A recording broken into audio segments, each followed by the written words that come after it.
Lucas Harrington was driving home from an important meeting, his luxury car gliding effortlessly along the road. He stared out the window, lost in thought about the events of the day. The business deal he had been counting on with international partners had nearly fallen apart. His counterparts had suddenly changed the terms of the contract at the last minute. Lucas had barely managed to salvage the situation, only buying himself a little more time before he had to give them a final answer. At a red light, Lucas rubbed his face with his hands, as if trying to wipe away the worries that plagued him about the future of his company.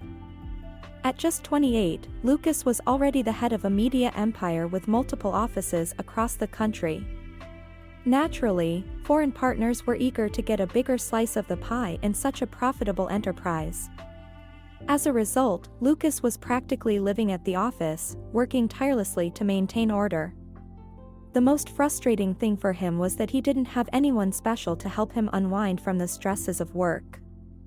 It wasn't that someone had betrayed him or that he had experienced a painful breakup. No, Lucas simply wasn't interested in what he called empty relationships. By nature, he was a deep and devoted person, and he expected the same from his future significant other. However, finding such a person wasn't easy, and he refused to settle for less. To be honest, Lucas wasn't in the mood for love and romance at the moment. The business his parents had recently handed over to him was a heavy burden on his shoulders.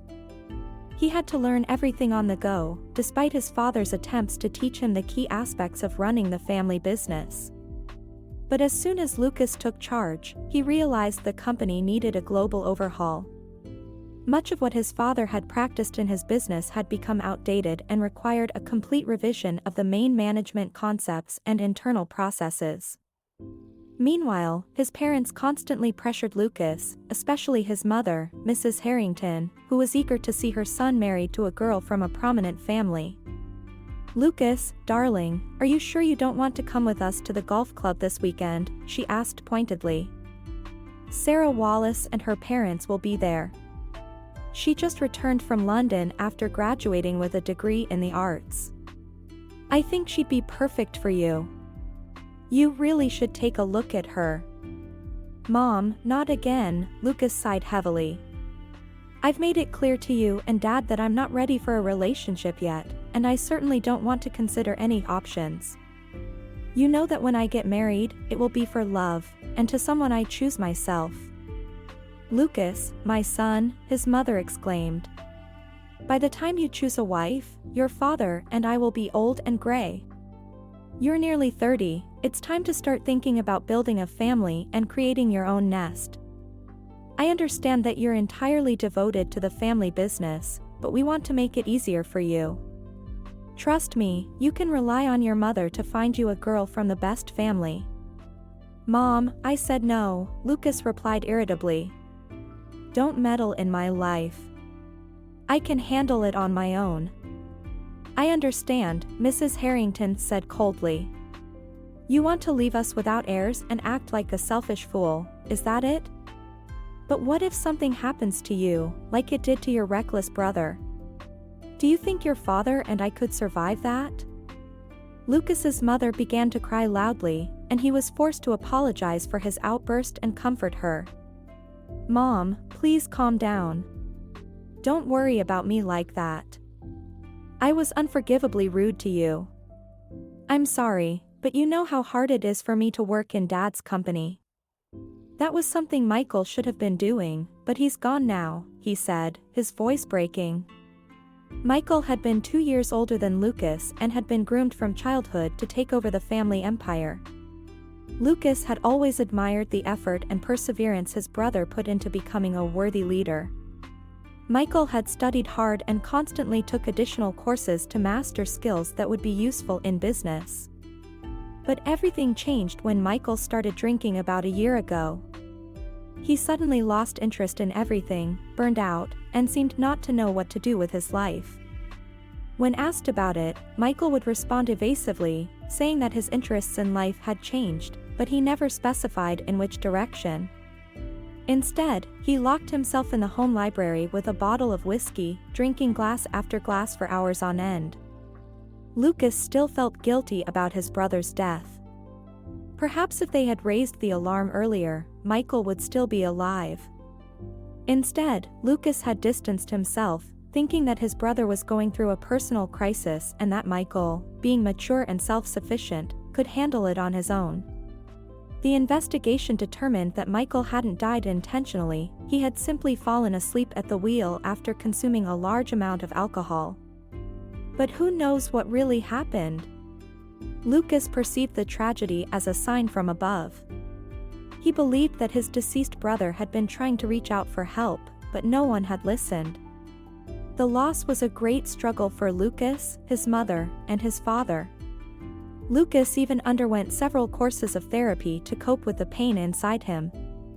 He couldn't accept the senseless and terrible death of his brother. 7 months had passed since Michael's death, but the topic was still very painful for Lucas. He often visited his brother's grave and spoke to him for hours, asking for forgiveness for his own failure to recognize the signs of trouble earlier. So when his mother began to manipulate and pressure him through the memory of his deceased brother, it became difficult for Lucas to contain his resentment and anger.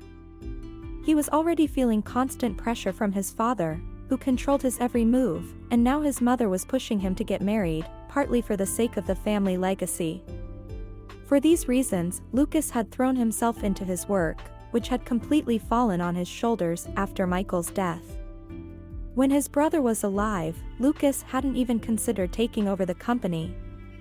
He had dreamed of dedicating his life to art, planning to open an art gallery in the city and showcase young and promising artists whose work could one day adorn the walls of the rich and famous. His parents often teased their younger son about this. "Oh, Lucas, you're nothing like us," his father would say. "You should take after your older brother. Look, Michael is already managing a branch and is seriously involved in our business. And you're just playing around with pictures." "Maybe it's for the best," Lucas would reply with a smile. "We already have one businessman in the family, let the other be a well-known gallery owner. I'm not drawn to the media business, Dad." "Oh, you're wrong, son," his mother would chime in. "We live in a world where you can't survive without a solid business of your own. What will you do with these paintings if no one buys them? You could use your skills in your father's firm. Didn't we spend all that money on your education for nothing?" Lucas would grit his teeth but say nothing. He couldn't explain to them his passion for art over financial reports. But one way or another, he had to take over the company after Michael's death, and now he was learning the basics of management every day, applying his creative skills for the good of the family business. Michael couldn't be brought back, no matter how painful it was for Lucas and his parents. As for marriage, Lucas made it clear to his parents that he wouldn't rush. "When the time comes, I'll meet my true love," Lucas told his parents. "And when I do, you'll be the first to know." He was still sitting behind the wheel of his car, watching the summer sun set over the horizon. A warm breeze blew through the open window, snapping him out of his reverie. Lucas was driving over a wide bridge when he saw something strange in the water below. The surface of the river was unnaturally rising and falling. He looked around and noticed that none of the other drivers were stopping. Lucas pulled over and walked to the bridge railing. As he looked closely, he realized he wasn't mistaken, a young woman was desperately fighting the current just a few meters below. "Damn it," Lucas muttered under his breath.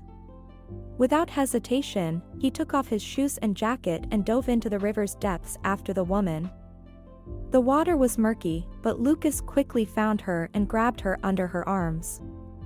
He began to swim desperately towards the surface, but the current was strong, nearly dragging them to the opposite bank. Lucas struggled to keep his bearings, but his years of swimming practice in school helped him overcome the powerful current. When they finally reached the shore, the woman regained consciousness. She looked at her rescuer with gratitude and slowly stood up, her clothes soaked through. Despite everything, she managed a weak smile. "Thank you," she stammered. "If it weren't for you, we would have been lost forever, Alf and me." Lucas, still trying to catch his breath, looked at her in amazement. "Alf?" he asked, puzzled. "Who's Alf?" At first, Lucas thought the poor girl had lost her mind from the stress, but then he noticed her hands pressing against her chest. Suddenly, he heard a quiet, plaintive whimper and saw a tiny, barely month-old puppy in her arms. "You jumped into the river for that?" Lucas exclaimed in disbelief. "You jumped in for a puppy?" "Well, yes," the girl replied, trembling from the cold. "Some jerk threw him into the water right in front of me. Just pulled him out of a bag and tossed him in. I couldn't just stand by and do nothing." Her voice broke, and she began to cry again. It was only then that Lucas noticed her protruding belly under her wet clothes. She was pregnant, and it looked like she was far along. "Are you out of your mind?" Lucas shouted in shock. "You're pregnant, and you jumped into a river? You could have drowned. What if something had happened to you, or your child?" The woman lowered her big, light blue eyes modestly, continuing to hold and stroke the frightened puppy. She herself was as pale as a ghost. Seeing how her lips began to turn blue, Lucas realized she was on the brink of collapse. He decided to take her to his family's summer house first so she could warm up and recover. "What's your name?" he asked. The girl raised her big eyes to him again. "Elena Mitchell," she replied softly. "Okay, Elena Mitchell," Lucas said firmly. "Get in my car. I'll take you to my place, give you some hot tea, and you can rest there while we figure out what to do next." She nodded briefly and got into the car, the puppy still in her arms. Lucas shook his head as he closed the door behind her and turned on the heater. Even though it was summer, being in the water while pregnant called for extra warmth. The summer house Lucas was taking Elena to had once belonged to his family, but in the past few years, only Michael had gone there. Michael had explained to his younger brother that he visited the countryside to recharge his energy and escape from the pressures of civilization. He would spend weeks there before returning, full of energy and ready to dive back into the family business. Before his brother's death, Lucas hadn't been interested in the house. But after Michael's passing, it became a place of solace for him, a place where he could remember his brother. As they drove, Elena remained mostly silent, behaving modestly. Lucas, meanwhile, focused on the road as the sun began to set. He occasionally glanced at her out of the corner of his eye. She was beautiful and fragile, with thick, light brown hair. Elena could have been a true lady if not for her poor clothing, clearly purchased secondhand, and her excessive paleness and thinness, which suggested she was either a beggar or a girl of very limited means. From their brief conversation, Lucas learned that Elena had grown up in an orphanage and had mostly been left to fend for herself. She had no family, and when he asked if she had a husband or fiancé, she didn't answer. "I'm sorry, that's a sensitive topic for me," she explained. Lucas didn't press the issue and left her alone. When they arrived at the summer house, something strange happened. Upon seeing the place, Elena looked at Lucas with surprise but didn't say anything. Lucas assumed she had never seen such a large country house before and simply nodded as he searched for the key to the front door in his pocket.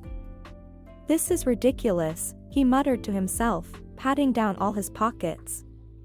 "Where could I have put it?" "Did you lose something?" Elena asked politely. "Yes, the key," Lucas replied. "I must have lost it when I jumped into the river after you." He remembered that the key had been in the breast pocket of his shirt, and now it was gone. He shook his head despondently. "There's nothing to be done, I guess I'll have to climb in through the window." Elena watched him closely, but just as he was about to break a small window on the first floor, she stopped him.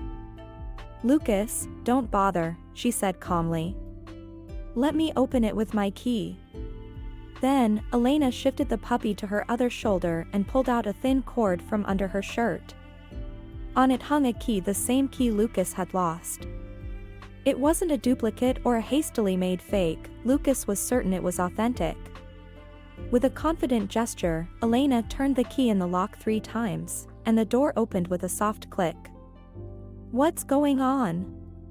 Lucas recoiled in shock. "How did you get that key?"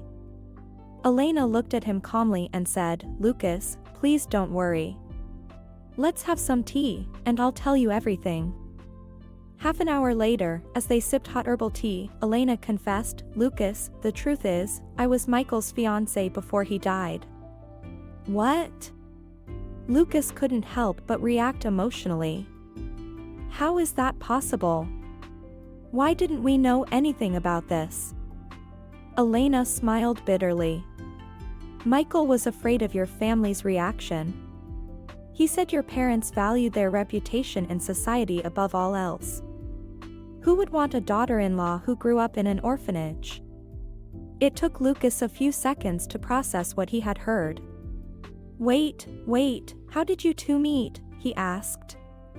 "Michael saved me," Elena explained. "I was standing near a supermarket, begging for money because no one would hire me. Some rich guys started harassing me, trying to force me into their car. And then Michael appeared out of nowhere and drove them off. That's how we met. We started seeing each other regularly, and we fell in love." "And how long were you together?" Lucas asked, stunned. "Almost a year," she replied, looking him straight in the eye. Lucas could tell from her gaze that she was telling the truth. She really had been his brother's fiancée. "Michael wanted to marry me," Elena continued nervously, "but he was afraid to tell your father. He thought he would be disinherited out of anger." At that moment, Lucas noticed how much she started to worry and twist her own fingers.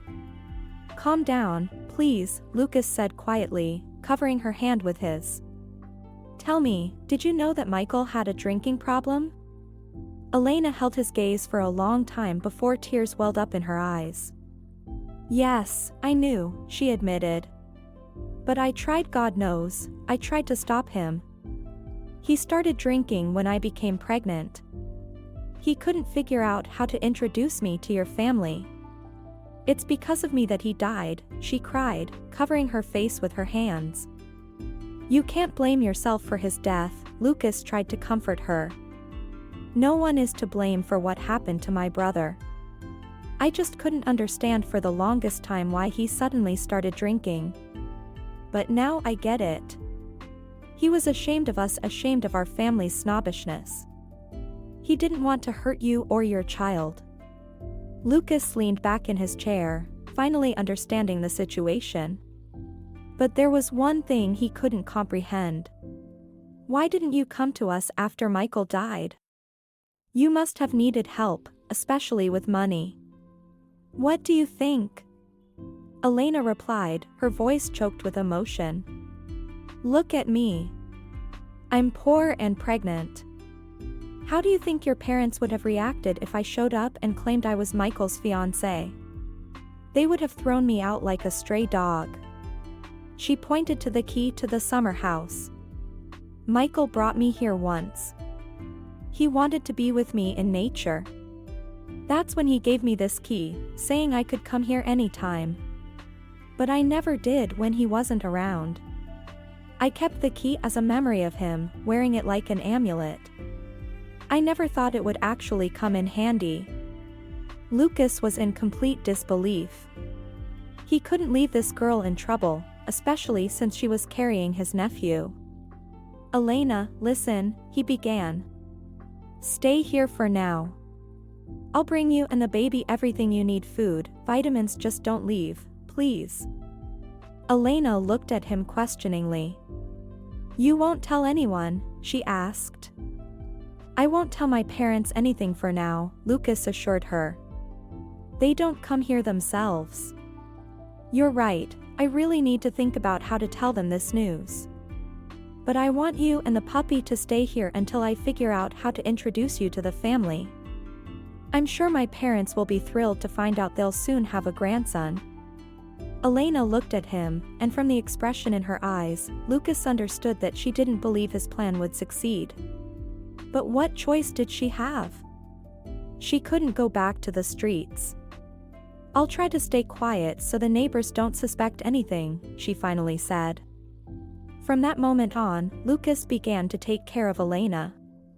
He visited the summer house almost every day, secretly bringing food, vitamins, and treats for little Alf, whom Elena practically never let out of her arms. Lucas wasn't embarrassed by her poverty, he felt she emitted an inner energy and beauty that captivated him. He was amazed by her endurance and optimism. After all, Elena had waited until the last moment, hoping that Michael would still dare to go against their parents' wishes and make her his lawful wife. Over time, Lucas found himself increasingly comfortable around Elena. When he asked her age, he was surprised to learn she was only 23. Michael had been much older and should have taken full responsibility, but for some reason, he hadn't completed what he had started. As it turned out, Lucas's older brother was decisive and confident at work, but in his personal life, he had fallen victim to his own insecurities. Lucas couldn't help but feel sad about this. At the same time, Lucas's parents began to suspect that something was wrong with their son. They feared that Lucas might meet the same fate as his older brother, so they decided to find out what he was hiding at the summer house. "What if he's drinking there like Michael did?" Mrs. Harrington sobbed. "That doesn't seem likely," Mr. Harrington replied, shaking his head. "Lucas wouldn't behave like that. He even consulted a psychologist about it. He hasn't touched alcohol since his brother passed away." "But who knows what could happen," his wife exclaimed. "Matt went there just like that, and look what happened." "No, darling, let's go there. My heart tells me something is terribly wrong." A few days later, deep in the evening, they arrived at the summer house just after Lucas had left Elena and the puppy. They were shocked by what they saw, a pregnant young woman, who looked like a beggar, sitting on the porch and eating an apple. A flea-bitten mutt was spinning around her feet. "What are you doing here in our house?" Mrs. Harrington asked, emerging from the shadows. Her voice was quiet, but it was the calm before the storm. With each word, her tone grew more thunderous, threatening to turn into a full-blown scream. "Why is some stranger staying at my house overnight? Who gave you the keys?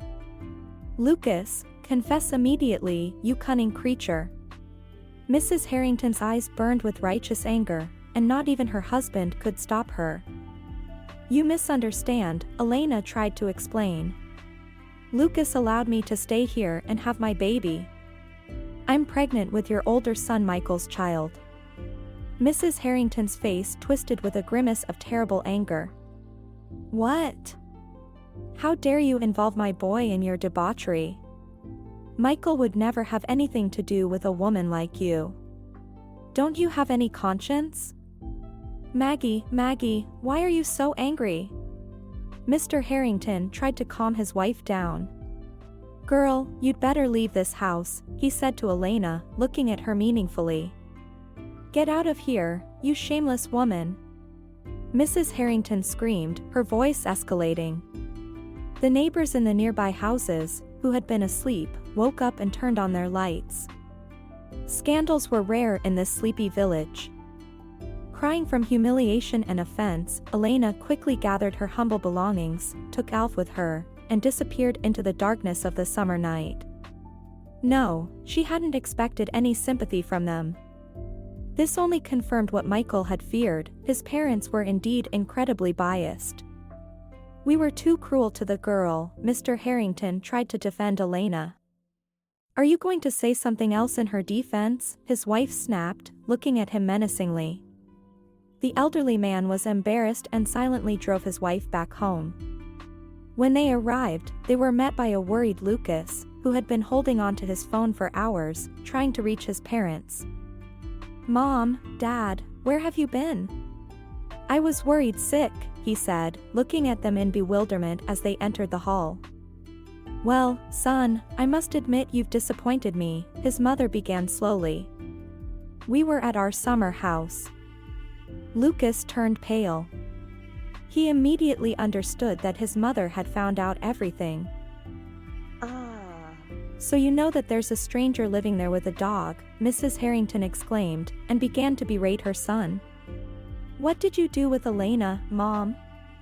Lucas asked coldly. I did what was necessary. I kicked her out onto the street, his mother replied proudly, raising her chin. You've lost your mind.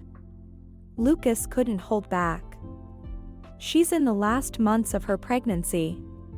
She could give birth at any moment, he argued, explaining that this woman had a direct connection to their family. But Mrs. Harrington just laughed in response.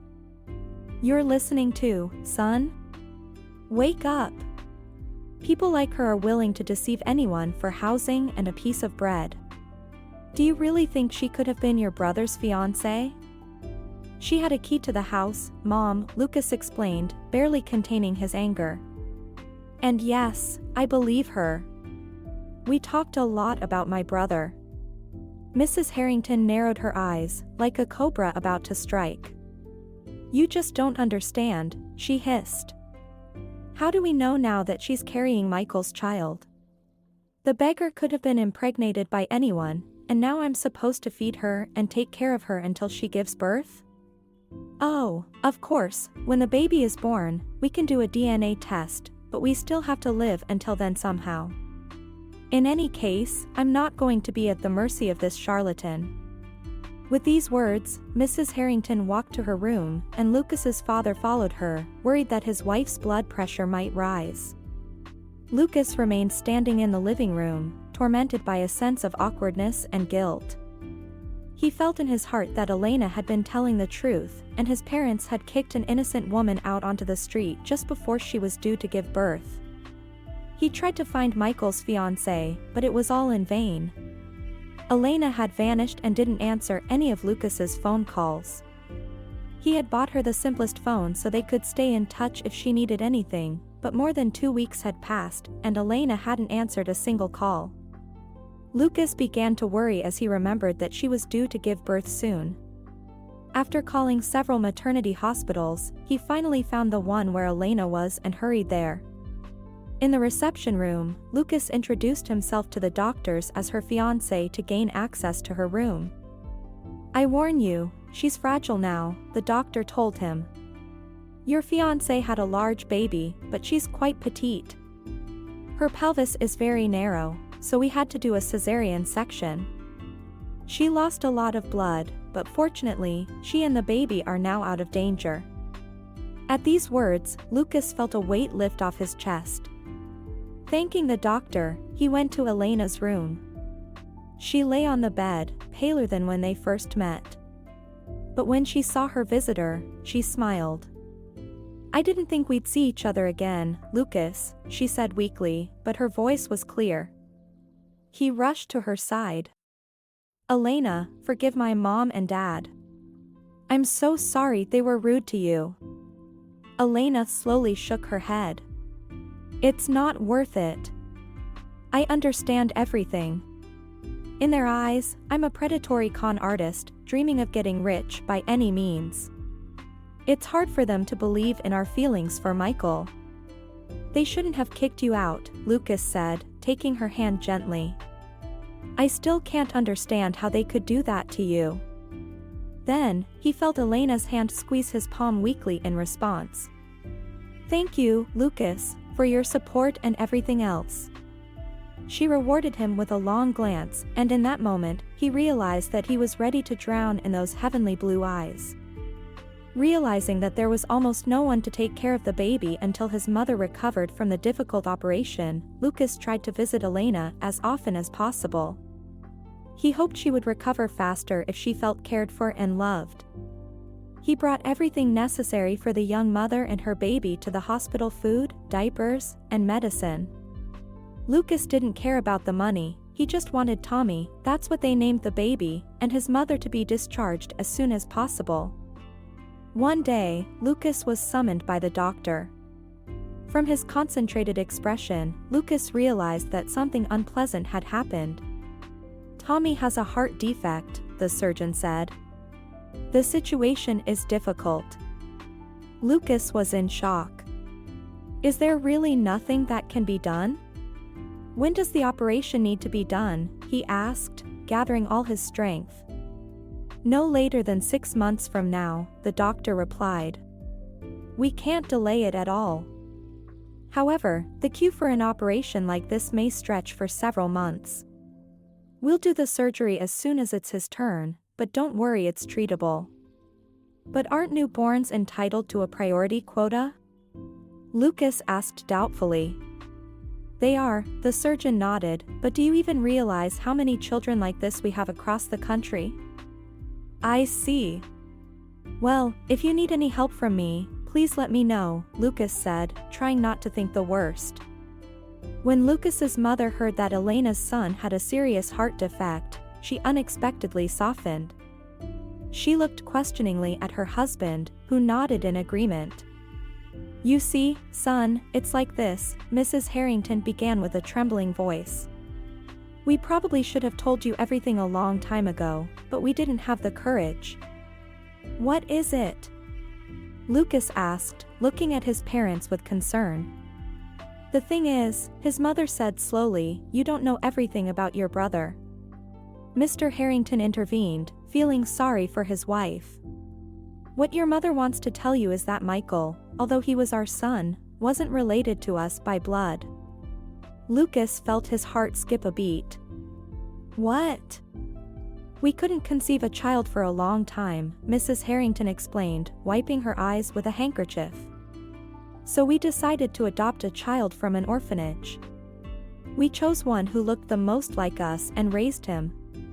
We loved Michael as our own, I swear. She pressed her hands to her chest. And then, 2 years later, you were born.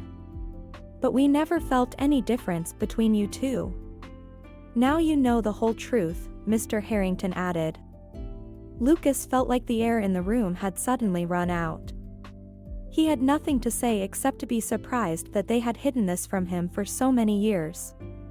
But why didn't you tell me earlier? He finally asked. I loved Michael, and I wouldn't have cared if he wasn't related to me by blood. Michael himself asked us not to tell you, Mr. Harrington explained. He didn't want you to perceive him as a spare person in the family. You were teenagers when he found out the truth, and it upset him greatly. Spare person? But I adored him. I always admired him, and it wouldn't have mattered to me whether he was related to me or not, Lucas said, feeling his heart pound with anger. Mom, Dad, I understand everything, but I always loved my brother, and that will never change. He finally said, you should have told me everything from the start. Your prejudices have caused us so much pain. Lucas didn't hold a grudge against his parents, understanding that they hadn't worried about Elena's son because they knew that this grandson wasn't their biological relative. However, everything changed when Mrs. Harrington learned that the baby was sick. When Elena was discharged from the hospital, Lucas immediately took her and Tommy to his parents' mansion, where Elena could calmly take care of the child. Mrs. Harrington thawed toward her grandson and began to actively help with his care. The funniest thing was that Alf also moved into the mansion. As it turned out, Elena had left him with a good friend living in a small house on the outskirts of the city just before giving birth. Now Alf had his own beautiful little house in the garden, where he loved to hide and sleep after his wild games with Elena and Lucas. Tommy underwent surgery a couple of months later, when he was strong enough for the procedure. Elena was distressed, but the operation was successful, and Tommy was soon a healthy baby, like all the other children. During this time, the first fragile feelings began to form between Elena and Lucas. Elena herself didn't understand why this tall, fair-haired man caused such excitement in her. Lucas was nothing like Michael, yet ever since he had saved her life, Elena felt she was gradually falling in love with him. Lucas simply enjoyed Elena's company, not hoping for anything more, although deep down, a great passion was stirring. For the first time, he understood that Elena was the one he would like to spend his life with. Several more months passed before Lucas finally dared to invite Elena on their first real date. He was very nervous and behaved like a love-struck teenager, not knowing where to take her. Eventually, he suggested going to the movies. "Oh my God, I probably haven't been there in 100 years, Elena replied happily, accepting the bouquet of beautiful white roses that Lucas had bought for her. "If you like it, I swear we'll go there every week," he assured her warmly. The date went wonderfully, and at the end of the evening, the young couple couldn't contain their feelings and finally united in a gentle and passionate kiss. Both of them had been waiting for this for too long, so they decided not to postpone their lives any longer. They would start living and loving again, here and now. Half a year later, they had a beautiful, lavish wedding. Little Tommy, sitting on his grandmother's lap, admired his beautiful mother, who seemed to be the happiest woman in the world that day. Lucas had never seen Elena so radiant and healthy. Her former pallor and thinness had almost disappeared, and she had transformed from an unhappy, downtrodden girl into a charming, slender lady. Elena easily coped with the role of hostess, and at social events, where she sometimes had to accompany her husband, she looked and behaved so dignified that she made Lucas's parents proud. A year later, something strange happened.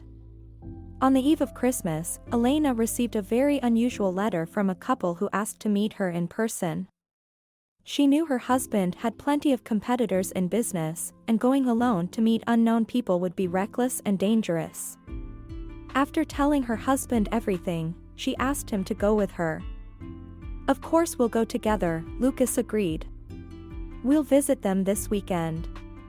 When they arrived at the most fashionable hotel in the city, they were greeted in the lobby and escorted to a luxury suite. There, a beautiful elderly couple was waiting for them. They greeted Elena with hugs and tears and immediately told her who she really was. "How can it be that you're my parents?" Elena asked, confused. "I grew up in an orphanage and don't remember anything." "Mrs. Boyd," the elderly lady said, wiping tears from the corners of her eyes, "you lived with us until you were 3. We were the happiest family. We had a wonderful business, and then bad people came. We owned a large jewelry factory that also made amber jewelry," Mr. Boyd added. "You understand, amber was truly a dangerous stone at that time. Any business that dealt with it became a target. Unfortunately, we were naive and thought that the law would protect us. But eventually, we had to run away. It was too dangerous to take you with us, so we entrusted you to a nanny. We never thought we'd be gone for so long. We gave the nanny a large sum of money so you wouldn't need anything. But she had to go into hiding for a long time, and the criminals eventually found her. After her death, we lost track of you. Not only could the criminals not find you, but we couldn't either." Mrs. Boyd touched her daughter's face with tenderness. "But now that we've found you, if you allow us, we'd like to be part of your life again, even if from a distance." "When we saw your wedding photos," Mr. Boyd added, "we knew right away that the happy girl in the photos was our daughter. You're a copy of your mother when she was young." Elena looked at her parents with love and understanding. "You don't need to watch me from a distance," she said.